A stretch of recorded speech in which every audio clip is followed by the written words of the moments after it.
The thing is, you're probably never going to feel ready. There is this phrase where, you wait for the right moment and your life passes, and you watch as your life passes you by. I feel like I have as much merit on this topic as much as I don't because of the fact that I have very little to show for myself. I have very little to show for myself, but it's very apropos because I am this person. I am this person that I feel like I'm waiting for the planets to align to start being and start doing the things that I want to be doing in life. Hi. I think when we really want something, and oftentimes it's the complete antithesis of who we are, it can show us our deepest fears and our self-limiting beliefs that we have. For me, like I know I struggle a lot with the feeling of inadequacy. It is very easy to just envision and daydream about a person who does all the things that we want to be doing, who is dedicated, who is motivated, who's zealous, who doesn't procrastinate, who's everything that we want to be, and yet we just aren't. There's the saying that we want what we don't have, what we can't have. That's why we want it so much, because it's the antithesis of such things. It took me a long time to be honest with myself and, you know, say, even still, it's a little hard to say sometimes outright, but, I would like to nourish the creative aspect of who I am.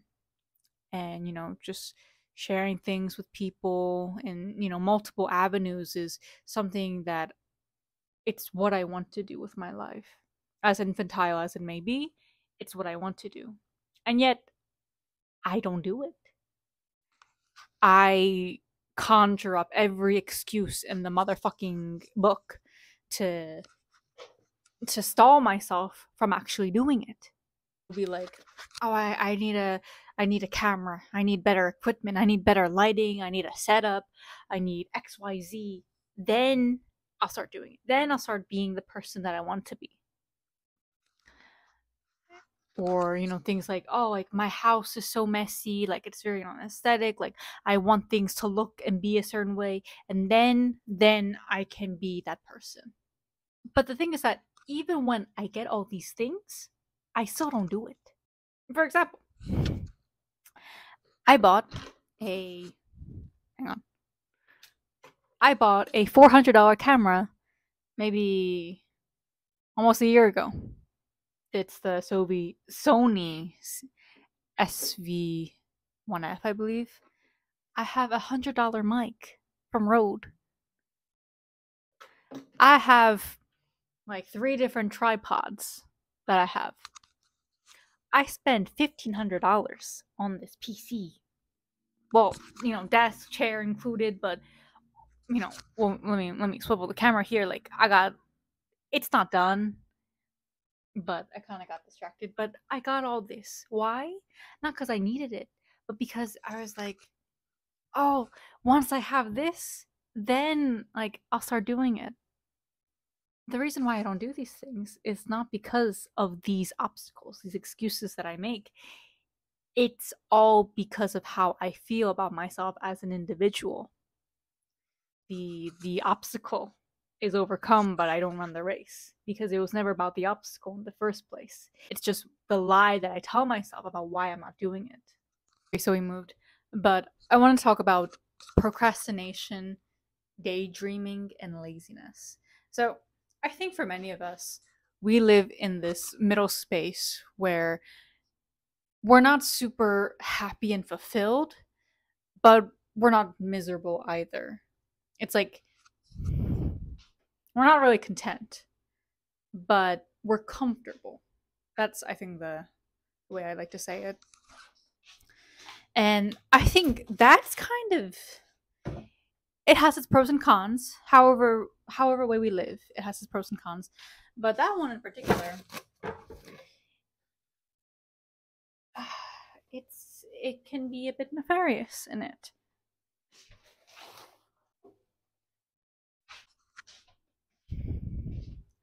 When when things are just terrible, right? It's very easy for us, or we focus on the negative in our life.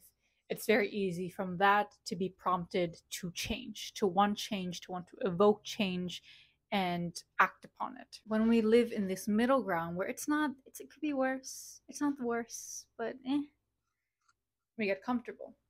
And comfort, familiarity it's interesting. It's good to have things that we are acclimated to, and things that help us to stress, have a routine. But also it's very hard to break out of that once we do have it. Like for me, for example, I will say, for the first time in my life since I moved out from my parents in 2023, for the first time in my life, I have my own space. I live with my roommate. However, for the first time, I live in a space where I can just be. Whether I strive to become the person that I want to be, whether I am doing all these moves, or whether I just simply rot, I have the ability to just be and exist. And it's nice. It's nice, but I have a routine. I have a familiar routine. But you can get stuck. You get stuck, you get familiar, and in that there are times where I feel like I'm a bystander in my own life. That I forget that, it's like I'm watching my life happen unto me, but that I forget that I can evoke change, that I can participate in my own life and evoke change. It's hard to do shit, especially things that like we know we should do or that we want to do, especially the things that we should do. Should is such so the audio in this part got kind of cut off, so I'd like to discuss and elaborate a little bit more on my thoughts on should and need. When we hear the words I need to do this, I need to do that, I have to, I should, oftentimes these evoke the opposite reactions out of us. When something is a necessity, it's a requirement, you have to do this, it usually drives us to not want to do it. And I've been wondering this, like, why is it so hard to do the things that we have to do? What I think is that correlated with these things are stuff that is more uncomfortable, it's more difficult, it takes more time, more out of us, and most importantly, it's usually things that we don't really want to do. Understanding the dichotomy between want and need are really important to note. When it's easier to do something that you just want to do, it's usually faster, it's usually in our comfort zone, and it's things that we want to do, and thus it's easier than doing the thing that we need to do. It is easy to fall in this routine where we don't choose the things we have to do because of this. We have to do it, so we don't do it.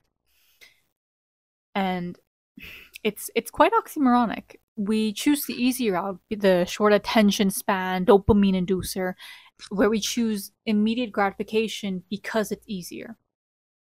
And so on that note, something that has been working for me is being more cognizant of how I use this phrase. And so with things that I'm already accustomed to, that I like to have continue to be part of my routine, going to the gym, I clean the house once a week, like I clean everything in the house once a week, X, Y, and Z. I use that phrase, like I need to do this and I have to do this, because also it's something that I'm also acclimated to, and also that I would like to continue to do it. But when you're first starting something, it is easier to get into something when it doesn't feel like an obligation you've been pushing back for a millennia and a half. So instead, I tell myself things like, what would I like to do? I would like to do my hobbies. I'd like to, when I was first starting to go to the gym, I'd like to go to the gym. I'd like to edit, film, work on a script, read my book, do Duolingo, etc., etc., etc. Acting upon volition and feeling like it's your choice is easier rather than forcing yourself to do something.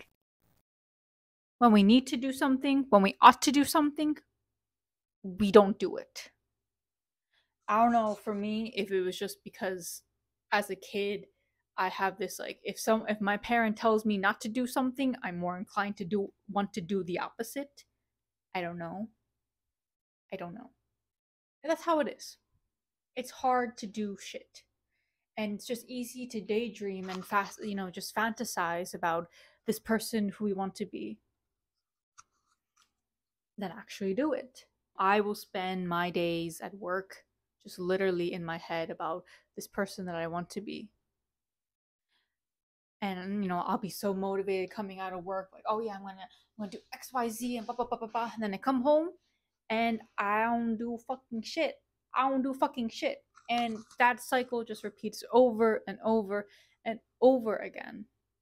Because I get stuck in that routine of familiarity. There is that phrase, or just a multitude of them, where it's like your comfort zone will kill you. I mean, that might be a little bit dramatic, but when we are at crossroads between the person that we want to be and the person that we are, it causes us a lot of internal grief. Yet it's just simply in doing. It's so easy to just fantasize and imagine this person, but to actually be that person, it takes effort. It's exhausting.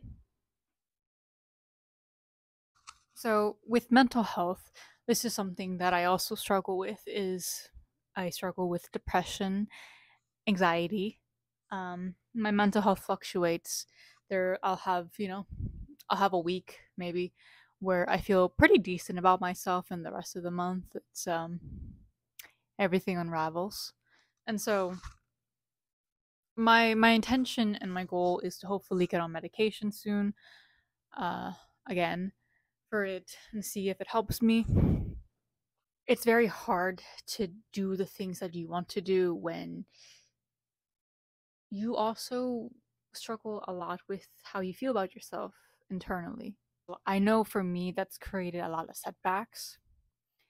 Truly, I wonder like who would I be if I didn't have to deal with this fucking thing in my head? If I wasn't depressed, oh my god, I'd be unstoppable. But no. It's hard when you feel okay about yourself and okay, I feel like kind of like I'm back on my feet again, and then just all it's kind of falls apart. And so with mental health, I think it's also that's one of those things that's important to take in consideration. I do think there's moments that are better than others, and when you take like life circumstances and all these things that happen within our day-to-day lives, shit fucking happens. It happens. And sometimes and these things are veritable and these things impact us. I think that the dichotomy is that when we're just simply living out our day-to-day lives, going about our normal routines, and we are not really doing what we want to be doing in our life, we do have to ask ourselves, do I want the pain of staying where I am, the pain of where I'm at, versus the pain of trying to become the person who I want to become? Entwined with depression and mental health is also the feelings of guilt, shame, and embarrassment. And there's probably more emotions, but those are the primary three I chose. When something is conflated with those feelings, those negative feelings, it's very hard to get back into it. Or it's very hard to stop something because you feel those emotions. Back in fall of 2023, I was very like into it. I did 5 videos during that span of time, but even then, I was more motivated than I was all these months prior to.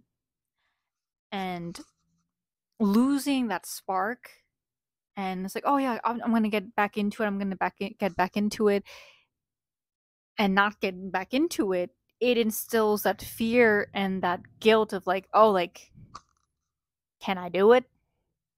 I'm not doing it. So it just makes me prolong it because I feel guilty and shameful of the fact that I have not been doing it. This is something that all these months has prevented me from trying to get back into this again because I I feel those things. It's veritable, and yet recently I went through something that did upheave, that did uproot a lot of my life. A lot of it, all of it. I'm at that place where I told myself like life cannot remain the same. Not out of hatred and discontent to where I am. Out of discontent maybe yes, but for myself, I need to prove to myself that I'm willing to hold the reins and take control of my life. It happens where we are a passerby, a bystander in our own life, but I'm at the point where I am tired. I've spent um, nearly an entire year just daydreaming and waiting for this moment of feeling ready, feeling like okay, maybe I'll slowly start to get back into it when everything aligns and I start to feel better about myself. But it's not really come. In fact, it's made me feel even worse because the longer we wait for that right moment, what we don't realize is oftentimes then we have that excuse of later on. It's like, oh, it's too late to start now. I've waited too long. Too much time has passed. It's too late now. I think it means a lot when we realize that when we keep putting our lives on the back burner, we keep like putting our promises of who we want to be and what we want to do onto tomorrow, not on the present moment, but onto the next day. To make the most out of the current moment that you're experiencing because it's the only moment that you're going to experience. You can't experience yesterday again, and you're not going to experience tomorrow. Tomorrow will come when tomorrow comes, but the only thing that you're going to know and experience is the now. And to make most of this moment that we have, every time I do it, every time I act upon and do the things that I want to do that take me a millennia and a half to finally do, it's like, why have I been waiting for so long? It wasn't that bad. And I think every time we move past our fear or we try to choose the person who we want to be, it shows to us that we can do it. Perhaps the gap between the person who we want to be and who we are isn't that far. I think life means the most when we live in the now. And it's very hard. It's hard. We're all human. Life fucking happens. Shit fucking happens.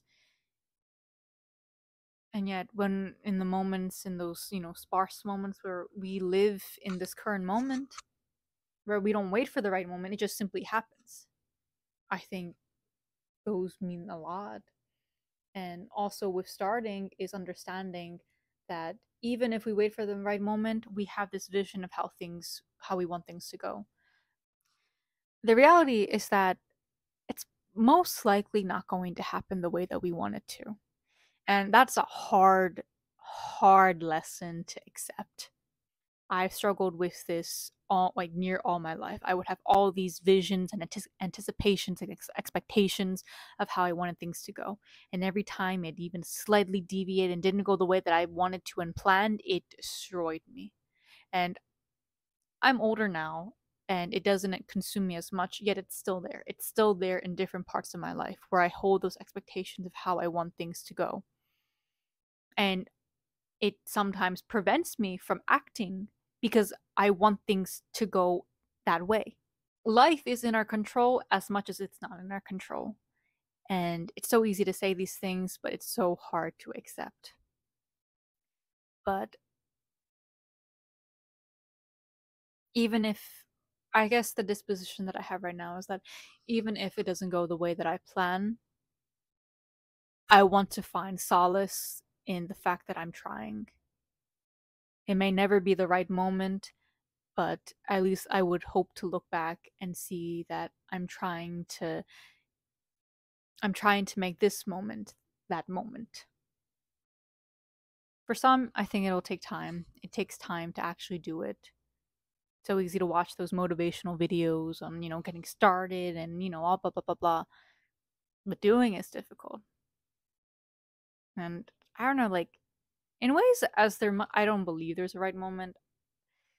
I don't know. I do think we're going to be more ready than others. But if we wait our whole life until then, it's going to be our whole life. I do regret, and um I do feel sad that I